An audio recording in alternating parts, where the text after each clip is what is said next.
How we doing, people? That's a wee bit different, isn't it? Thought I'd escape the confines of the bedroom of the house and record a little chat here in the woodlands. And it's not until you come out here and you sit in the woodlands and you think, right, I'm out in nature, I'm out sitting about here, it's all the sounds of the woods and birds and the wind in the trees, that you become aware of how much man-made noise intrudes into the surrounding nature. Listen, that's a plane going overhead. I can hear road traffic as well from where I am. So when you stop and think about it, our man-made noise seeps into everything. And then it starts making you think, are there any places left where there's no man-made noise infiltrating? Think about that. I'll get you thinking. Anyway, last week when we did our chat, I signed off by saying, talking about the West Highland Way and saying that we had some space left. Well, we had a room which could be a twin room or it could be a double, you know. And if you fancied coming over in November and doing the West Highland Way, then sign up. We can take you. We have room for you. Well, I got a couple of private messages on the Nosy Book asking about it and, oh, do you think I could do it and all this stuff? Could you give me more information? Now, we have spoke about the West Highland Way a lot in other Nosy Book chats, but I'll just go over it quickly again for those people. You would meet us at the airport and then we would whisk you away up north, because that's the way we like to do it, north to south. There's a couple of reasons for that. One reason is we get you south, we get you closer to the airport to get you back home. I know. Nobody wants to think about going home, but that's the brutal reality of it, you know. You're on a walking holiday, but unfortunately you need to go home. Another reason is, which is probably my favourite reason for doing north to south, is you get away from the groups of people. Everyone else is going south to north. You see, that's the way it was laid out. And that's the way everyone just thinks, I'll get to Mulgai, then I'll walk to Fort William, you know. If you think about doing it the other way, Fort Bill down to Mulgai, you're not walking with a herd, shall I say, because it is a busy trail. There's no getting away from it. Trust me, I've been walking little parts of it the last few weeks, and a lot of people leaving Mulgai right now on their adventure, so good for them, you know. But when you're walking north to south, you don't have to walk with a herd, you know. You get to do it in your own time, you get to do it in your own headspace and everything, you know. And I like that. So that's probably the biggest reason why I do it that way. It's 96 miles.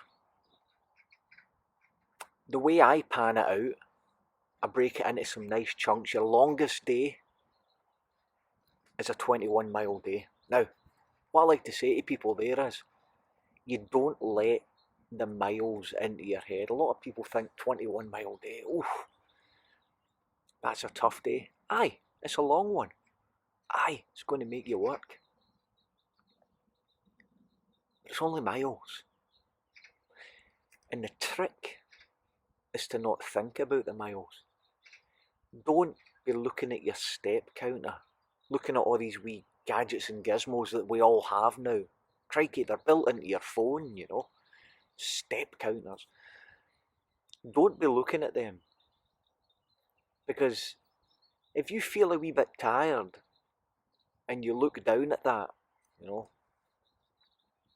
oh, shock horror, I've only done 6 miles. It's going to get in your head. You're going to mentally defeat yourself. So the trick is not to bother with any of that. The trick is to melt into the scenery that's round about you. Concentrate on the moor, on Big Rannoch Moor.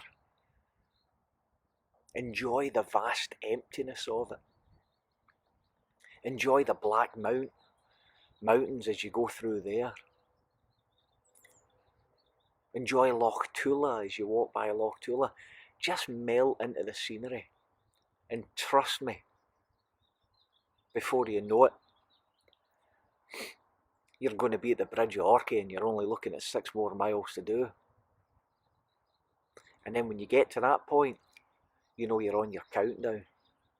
And you get all excited about what grub you're going to have at the end of the day. So that's the way to do it. You don't let the miles inside your head. Other days can be a 15-mile day, 12-mile day, that kind of carry on. And it's all doable. When you're walking it with us, you're going to be staying in nice old Scottish inns. So if it does rain, and it's Scotland, you can be assured that you'll be able to put your clothes on the radiator at the end of the day, dry your socks out and carry on, you know. And you'll get a lovely meal as well. Nice 3 courses. We're kind of doing it VIP style. And a lot of people have said to me, oh, do you know camp and all that carry on? Well, I take groups of 15 people on the West Highland Way. And to help set 15 tents up and then take 15 tents down in the morning and all that stuff and make sure breakfasts are cooked and dinners are cooked, then your guided hike takes on another logistic, you know what I'm saying? Plus, trust me, I've hiked continuous days in a row in Scotland where it's rained and the wind has been blowing it in sideways. And there's nothing fun about crawling into your tent at the end of the day, wet, and no drying out, and getting up the next day and having to do it again, having to do 15 miles or 12 miles or whatever it is, you know. There's something to be said for currying into your wee bed at night and having a good breakfast in the morning. So that's one of the bonuses about doing it that way, you know. But I can assure you, if you sign up for the West Highland Way with us in November, I can assure you, you're going to have a good time. And it's a challenge. It's not a walk in the park. It's a challenge. But it's a challenge that you will take with you for the rest of your life. I can guarantee you that you'll leave a wee bit of yourself behind on the West Highland Way. And I'm not talking about skin, I'm not talking about blisters, behave yourselves. You're going to leave a wee bit of your heart behind.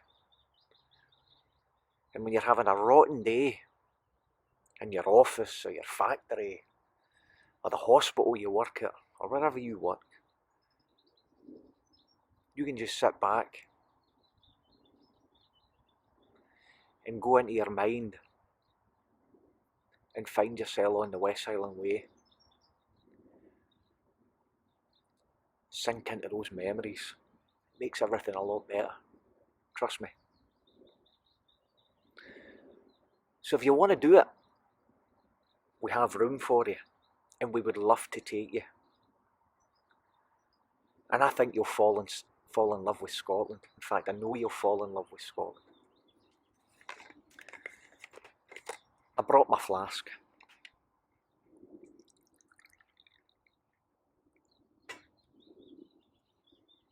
I love it. This is my wee flask that I always take on the hikes with me when I'm guiding people.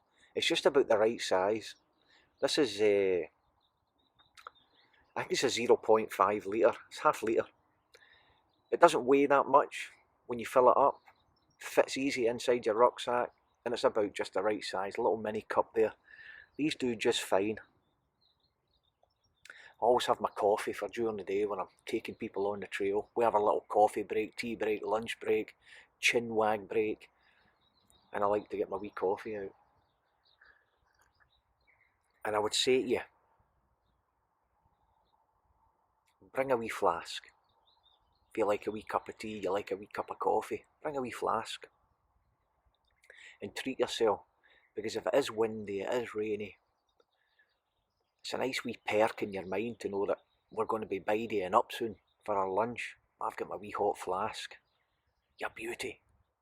Get a wee brew, you know. Now, last week we were talking about the Annandale way. And I was telling you all about the savage surgeon and all that. What a chap he was, eh? And then I was telling you about the Devil's Beef Tub and whatnot. Now, when you're looking down into the Devil's Beef Tub, there's a lay-by there. Right behind you, there's a lay-by. Some cars will park there and whatnot. And the last time I was there a few weeks ago, I was aware that there was an RV parked in the lay-by. And I knew somebody was in it, but I just wanted to sneak on by and have a look down the beef tub, you know, and then get back to my walk, you know. So what I did, I sneaked by and I'm looking down the beef tub there and everything's great. Thinking about Clan Johnson, I'm thinking about the reavers and I can hear the cattle down there lowing and whatnot, you know, and my imagination's running away with me. And then I hear a voice from behind me. That border accent. You ken what you're looking at, you ken the history of the place then, eh?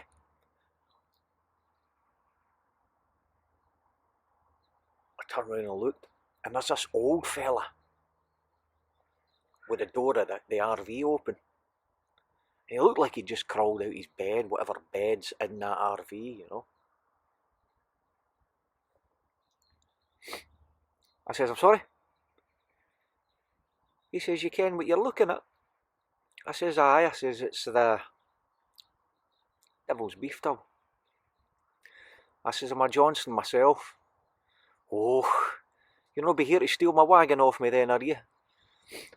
So he obviously knew the history of the Johnsons. I says, no, not at all, my friend. I says, you're safe, you and your wagon's safe. He says, you'll ken the history of it then, eh? I says, aye. I says, I know all about it. He says, that's good. He says, what is it you do yourself then, like? I told him, I says, I do a wee bit of hill walking, guiding, and I says, me and my business partner, we bring people into Scotland and we take them on tours and all that carry on. I says, in fact, I says, our next tour is going to be in the Isle of Man in August. Fingers crossed everything goes well, blah, blah, blah, you know. COVID creeps into the conversation again. And he says, oh, Isle of Man, he goes on about it. He starts talking about the TT racing, and he was involved in it when he was a younger man. I find that fascinating. So I thought to myself inside my head, I'm thinking, what do I do here, do I carry on walking and get this walk done that I'm doing? Or do I just hang the walk? See if he's got a kettle to put on, get a brew going, sit and listen to Isle of Man TT stories from back in the day, you know.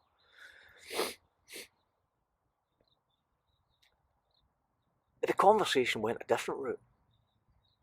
He didn't go on about the TT. He says, you'll ken the story about the two humpback brothers.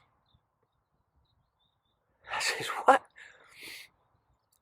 He says, you'll ken the story about the two humpback brothers. I says, no, I says, I don't know the story about the two humpback brothers. He says, well, here we seat there. He had a wee deck chair out. He says, I'll tell you the story. I says, what's your name first? He says, oh, it's Bill. I says, well, Bill, I says, I'll have a seat right enough. if you can see your way to putting on a kettle that you've probably got inside that van, making a wee brew. If you make a brew, I'll be your captive audience, my man. And with that, Bill turned about and went away into his wee RV. And I heard him shuffling around. A couple of clanks, a couple of bangs, a couple of noises. I don't know what he was on about. But sure enough, here he comes back out with a wee packet of Walker's shortbread and a mug of tea. So I took a seat. And he told me about the two humpback brothers on the Isle of Man. Now, I can't talk in the accent Bill was talking in, because it's that Borders accent, that beautiful lyrical way that they speak down there. But I'll tell you the story nonetheless. Way back, there was a couple of brothers who lived in a wee parish called Dalby, which is kind of southwest if you're looking at the map of the Isle of Man. Now sadly, these two brothers were born with humpbacks. Hunchbacks, some people would call it. And they were also cobblers to trade. That meant that they fixed shoes and all that carry on, you know. The brothers were called Tom and Billy Begg. Now, Tom was very quiet. Just liked to get on with his fixing shoes and all that carry on. Anything for the easy life. Polite, nice fella. But his brother Billy, well, Billy was very bossy, very pushy,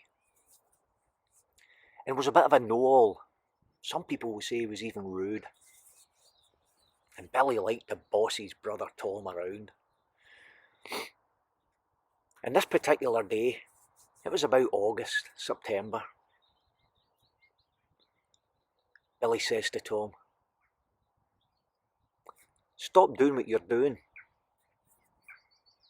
and go out there into the hills and find our flock of sheep."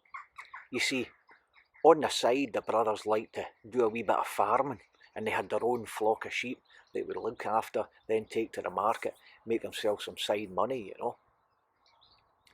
So Billy was saying, "Quit doing what you're doing there, Tom, and get yourself out into the hills and bring our sheep in, because there's some bad weather coming. I want them in off the hill." And so Tom thinks inside his head, well, I wonder why he can't do it himself, but may as well just go up and do it, keep him happy. So Tom gets up and gets his cloak, puts his cloak over his humph there, and gets his staff, and he wanders away out and up the hill tracks and away into the mountains there, looking for his sheep. He walks on and he walks on, but he can't find them. He keeps wandering through wee glens and over the hills, across little rivers, looking in all the places that he would usually find his sheep, but he still can't find them. The day's getting late. Tom's starting to get a bit worried. And he's also worried because he doesn't want to go back to his brother, Billy, empty-handed, you know, because Billy's the know-all, bossy and pushy. He's the clever one, you see, and he'll just berate Tom. So Tom decides, I've got to keep walking. Still no sign of the sheep. And it's just at that, the clag comes down, the cloud comes down, and Tom finds himself walking through the clouds and the mist and starts getting a bit disorientated. And then all of a sudden it lifts. And Tom finds himself in a green glen, beautiful green glen. And it's kind of dark, but not too dark. And Tom thinks, scratching his head. I've never seen this glen before. But I know everywhere up here. But I've never seen this glen before. And just at that, he hears a murmuring noise, just in the distance. A murmuring noise. Like a swarm of bees. And it's getting closer. But as it gets closer, it's getting louder. Now it sounds like a waterfall. Which is a nice sound. But Tom thinks to himself, what kind of waterfall is moving and getting closer and closer? So now he's getting panicky, he's getting worried.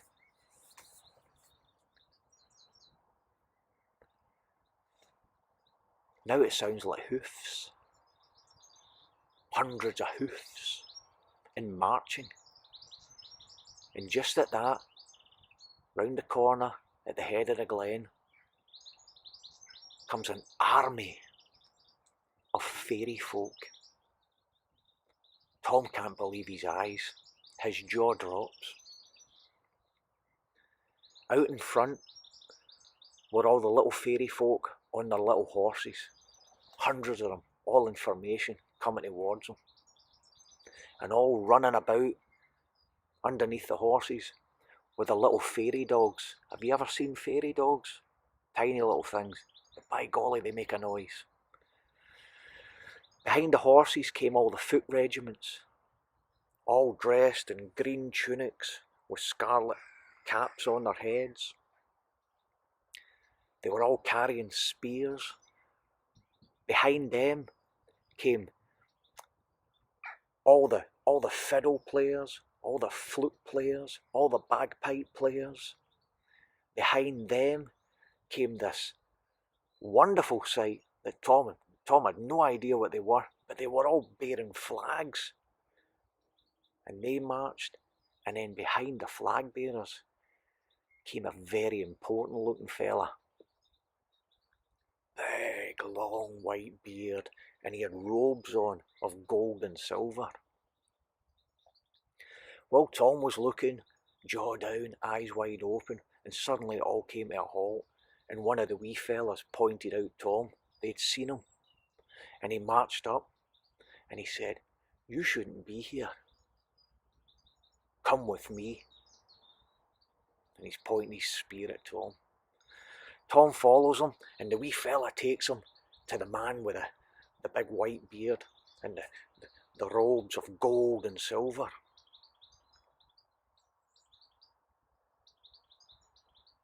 The man says, "You've picked the wrong day to be here."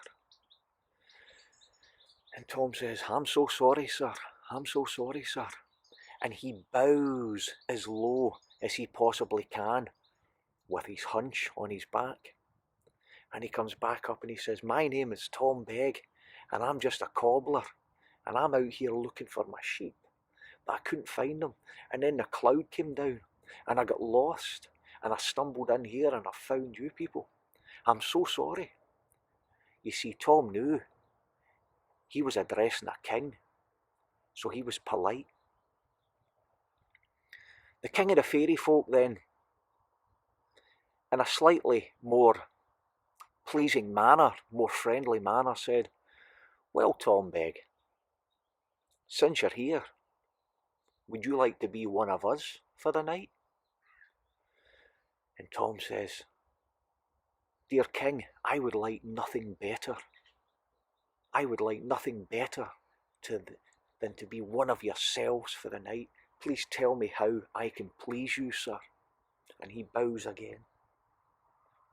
The king says, "Okay, Tom Begg, sheep farmer, go stand at the top of the glen where you've seen my army come in, and keep guard. And if you see anyone come or go, they must give you the password. And the password is Monday, Tuesday, Wednesday, Thursday, Friday, Saturday. Have you got it, Tom Begg?" Tom says, certainly, sir, I've got the password, and I will do such a job. I'll put my whole heart into it. Thank you, sir." And the king says, off you go then. So Tom went up to the top of the glen there and he took a seat and he watched the fairy army as he went through their drills, all these manoeuvres, the horses doing all the manoeuvres, the pikemen with their spears doing the manoeuvres, the flagmen did all these dances with all the flags, and all the time the fiddlers and the bagpipers and the flute players all played on. Tom he was in heaven. This was just an amazing sight. Wow, how could this happen to him? Why was he getting to see this? He was so happy. Well, the night drew on, and it was time for the fairy folk to leave the glen, so they all came back up. First to come past was the horse regiments, and they all bowed their wee heads at Tom and gave him the password. Monday, Tuesday, Wednesday, Thursday, Friday, Saturday. And Tom waved them past. Next came the fiddlers, the pipers, the flute players. They all waved cheerily and happily at Tom, gave him the password, Monday, Tuesday, Wednesday, Thursday, Friday, Saturday. Tom waved them through. Then came the flag bearers, Monday, Tuesday, Wednesday, Thursday, Friday, Saturday. Tom waved them through. And lastly, the king of the fairy folk came on his little horse.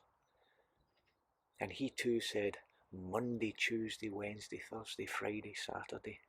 And Tom said, thank you, king. And the king said, no, thank you, Mr. Tom Begg, sheep farmer. You have done us a great service today. And at that he turned round to a couple of his little soldiers and said, take that man's hump off his back now. And no sooner had the words come out of the king's mouth than the hump disappeared from Tom's back, and the fairy folk took it and flung it under a hedge just over there. At that, Tom stood up, straight and tall, 6'5" of him, and he breathed deep. For the first time in his life, he'd been able to stand up tall. He didn't know what to do, so he took a deep bow, deeper than he'd ever bowed to anyone before, and thanked the king with all his heart. The king said, no need to thank us, you did us a great service. Farewell, Mr. Begg. And the fairies disappeared into the night. Well, Tom, now standing up all tall, all 6'5", 6'6" of him, strode off, a very happy man, down the glen and back towards his croft house. And it was morning now. But he didn't think anything of it. And he didn't think anything of not having his sheep either. He burst into the croft house, and there's his brother Billy, all hunched over, fixing shoes.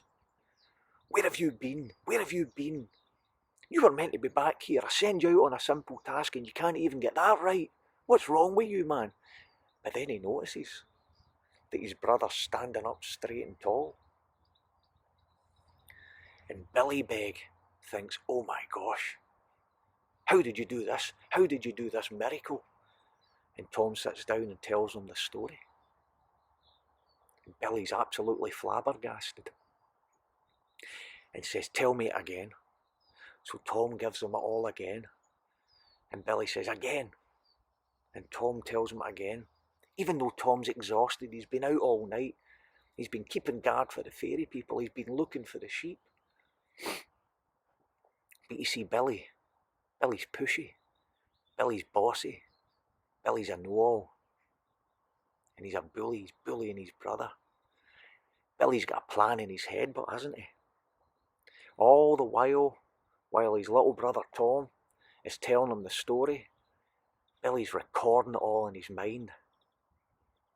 And sure enough, that night, Billy takes off. He puts his cloak over his shoulder, over his hump, grabs his walking staff, and heads up, and follows the exact same route that his brother Tom had told him. Well, he walks on and he walks on and he walks on, and eventually he comes to a beautiful green glen that he's never seen before. Now, he knows these places. He's been farming his sheep up here for years, he knows. But he's never seen this green glen before. And then true to the story that his brother Tom told him. Emerging from the other end of the glen comes the fairy army. All the horses, the fiddlers, the pipers, the flute players, the spearmen, and riding at the back is a very important fella with a big long white beard and robes of gold and silver. Right away, one of the spearmen spot Billy Beg and march up to him and say, "You're not meant to be here, come with me now." And he takes him at spear point to his king. And the king says, "What are you doing here? You've picked the wrong time to be here." Billy Beg, remembering everything his brother says, "Well, I can be one of yous for a night. I can be one of yous for a night. Give me a task and I will do it." And the king, stroking his big white beard, says, "Okay, go stand at the top of that glen and don't let anyone pass unless they give you the password." And the password is Monday, Tuesday, Wednesday, Thursday, Friday, Saturday. Can you do that? But before the king had finished speaking, Billy had stormed off, because he's the bossy one, the pushy one, the know-it-all, the bully. He'd stormed off with staff up to the top of the glen. Well, the fairy army went about their drills. The fiddlers played beautiful music, the pipers' fingers going like lightning, the flagmen did their displays, the horsemen did their routines, but Billy never paid any attention to it. He wasn't interested.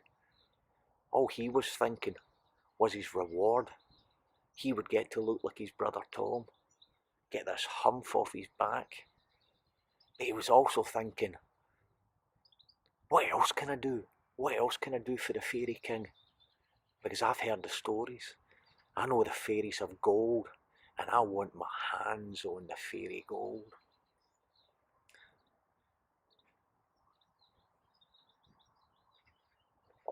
Well, the night passed and it was time for the fairies to leave that beautiful green glen, the enchanted glen. And they all marched up. And first came the horse regiments. And they said the password, Monday, Tuesday, Wednesday, Thursday, Friday, Saturday. Billy waved them on impatiently. Next came the pipers and the fiddlers and the flute players. Monday, Tuesday, Wednesday, Thursday, Friday, Saturday. And Billy waved them on impatiently. Then the spearmen came. Monday, Tuesday, Wednesday, Thursday, Friday, Saturday. Billy waved them on impatiently. Until at last the king came. And true to form, the king stopped on his little fairy horse with fairy dogs running around its feet, yelping and barking, and smiled at Billy and said, Monday, Tuesday, Wednesday, Thursday, Friday, Saturday. And just before he finished, Billy, being the know-all, pushy, bully bossy one shouted, and Sunday too!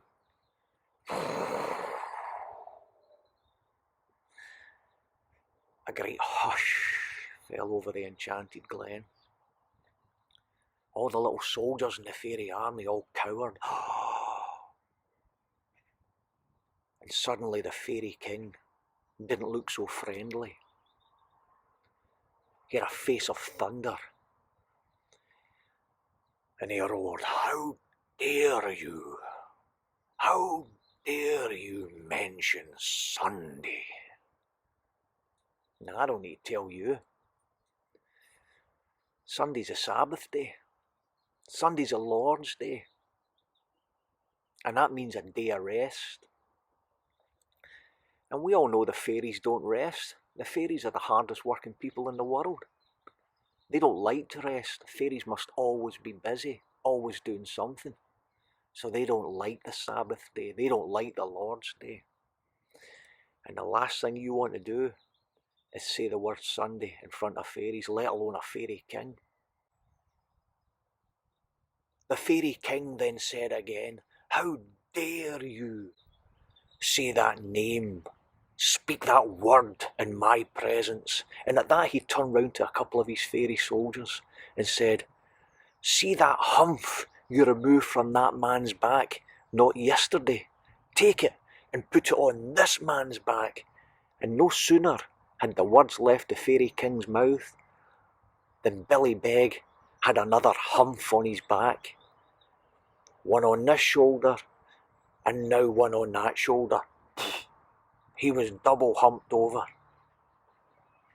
And the fairy king said to him, "If I ever see you in this glen again, I will put a humph on your front. Now be gone with you." And at that, Billy Beg, all humphed over, scuttled out of the glen and back down the way he'd come, never to see the fairy army or the king again. When he got back to the croft, his brother Tom was there waiting on him.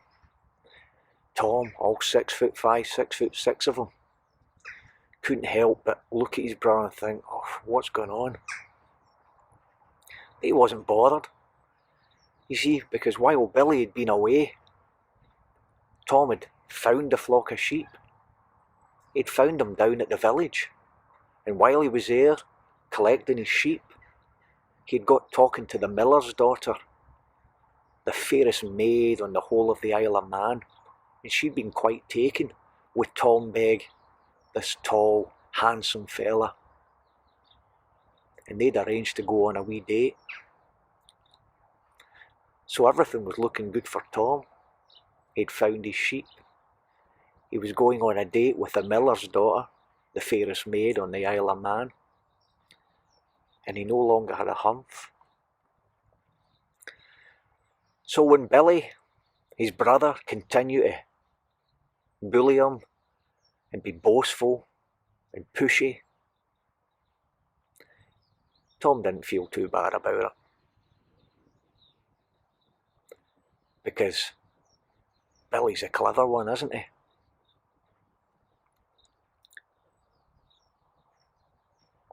There you go, folks. Moral of the story. Don't be a know-all. Don't be a Billy. Thanks very much for listening, folks. As always, if you enjoyed the wee story, you enjoyed the banter, the woodland patter, buy me a wee coffee. I always leave the link there, buymeacoffee.com. I appreciate it. You know who you are, the ones that buy me. I really appreciate it.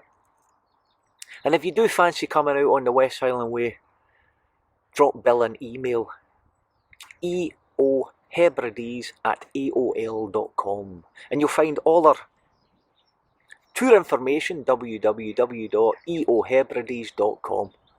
You'll get all the information there. So, thanks again, thanks for listening, folks, and maybe next week we'll get back to a live chat.